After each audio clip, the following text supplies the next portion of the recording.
अमीरपुर गांव में शीतल नाम की एक बूढ़ी औरत अपने 2 बेटों के साथ रहती थी।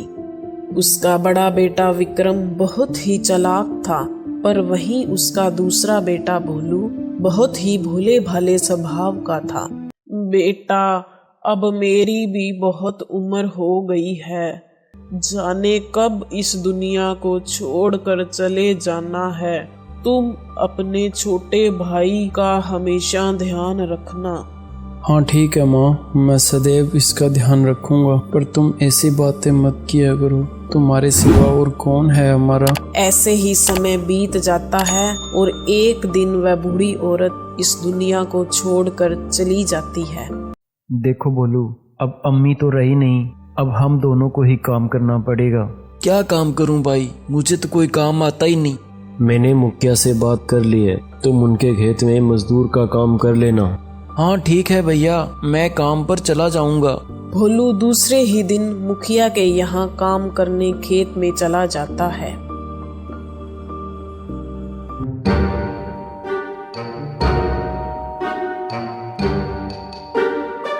इधर विक्रम सारा दिन कोई काम नहीं करता, गांव में इधर उधर घूमता और खाली बैठा रहता है।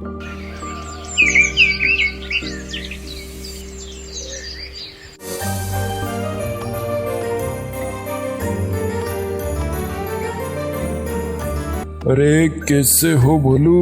ठीक हूँ मुखिया जी, आप कैसे हो? आज का सारा काम ठीक से कर दिया क्या? हाँ मुखिया जी, सारा काम कर दिया।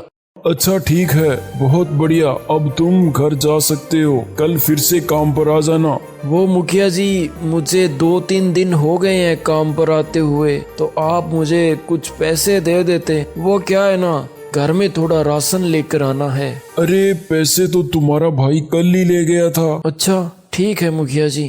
भोलू घर पर आकर अपने भाई से पैसों का पूछता है।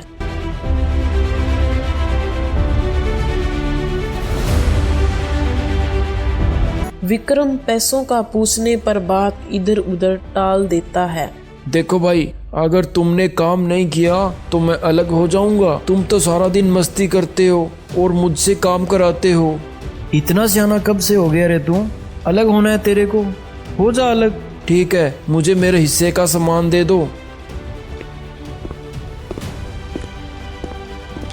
वो 7 वाला कमरा तेरा है, तुम ले लो, और तो कुछ है नहीं बांटने को। और ये पेड़, इसके आधे फल मेरे हैं। विक्रम बहुत ही चालाक था, उसने सोचा सारे फल मैं ही रख लेता हूँ। देखो बोलू, इसका नीचे वाला हिस्सा तेरा और ऊपर वाला हिस्सा मेरा। तुम नीचे वाले हिस्से की साम संभाल करना और मैं ऊपर वाले हिस्से की करूँगा।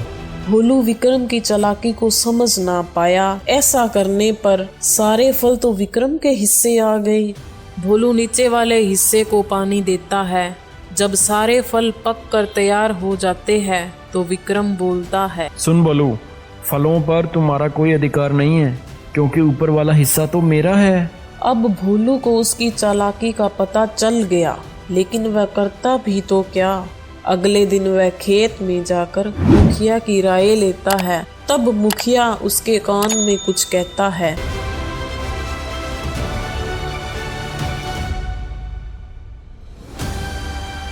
शाम को भोलू घर आकर नीचे वाले हिस्से को काटने लगता है। अरे ओ पागल, ये क्या कर रहा है? देखो विक्रम, नीचे का हिस्सा मेरा है तो तुम्हारा इस पर कोई हक नहीं है, जैसे कि मेरा ऊपर के हिस्से पर नहीं। हाँ हाँ ठीक है, पर तू इसे काट क्यों रहा है?